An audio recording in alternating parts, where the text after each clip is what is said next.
તમે કોઈને ભૂલ કરતા ચેતવો, એને સમજાવો, એને આજીજી કરો અને છતાં પણ જો ભૂલ થાય તો એને ભૂલ નહીં, ગંભીર બેદરકારી કહેવાય. આવું હું આજે એટલા માટે કહું છું કેમ કે આજે જે વડોદરાના પાદરાનો ગંભીરા બ્રિજ તૂટ્યો છે એને તૂટતા રોકી શકાયો હોત. અને હું અત્યારે આપને જે માહિતી આપી રહ્યો છું ત્યાં સુધીમાં જે 10 લોકોના જીવ ગયા છે એમને કદાચ બચાવી શકાયા હોત જો સરકારે 2 વર્ષ પહેલા એટલે કે 23/9/2023 રોજ સંદેશ ન્યૂઝે જાહેર કરેલા એક અહેવાલને થોડી ગંભીરતાથી લીધો હોત.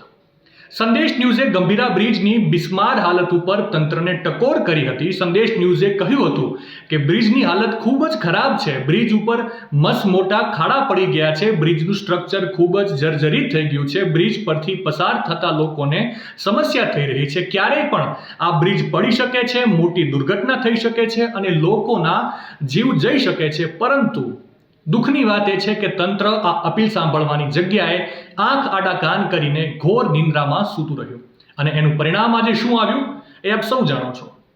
આથી વિશેષ તમને કહું તો મુજપુર જિલ્લા પંચાયત વડોદરાના સભ્ય હર્ષદજી પરમારે 4/8/2022 રોજ તંત્રને અરજી કરીને વિનંતી કરી હતી કે તમે આ બ્રિજની તપાસ કરો. આ બ્રિજ ખૂબ જ ખરાબ હાલતમાં છે, ગમે ત્યારે મોટી દુર્ઘટના થઈ શકે છે, છતાં પણ તેમની અરજી અંગે કોઈ ચોક્કસ કાર્યવાહી ન કરવામાં આવી અને અંતે નિર્દોષ જનતાના જીવ ગયા.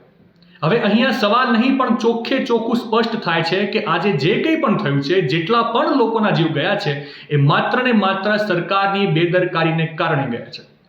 અહેવાલો પ્રગટ થાય છે, અરજીઓ આપવામાં આવે છે, વડોદરાની જનતા ફરિયાદ કરે છે, છતાં પણ જો કોઈ કાર્યવાહી ન થાય તો એને ભૂલ કહી જ ના શકાય.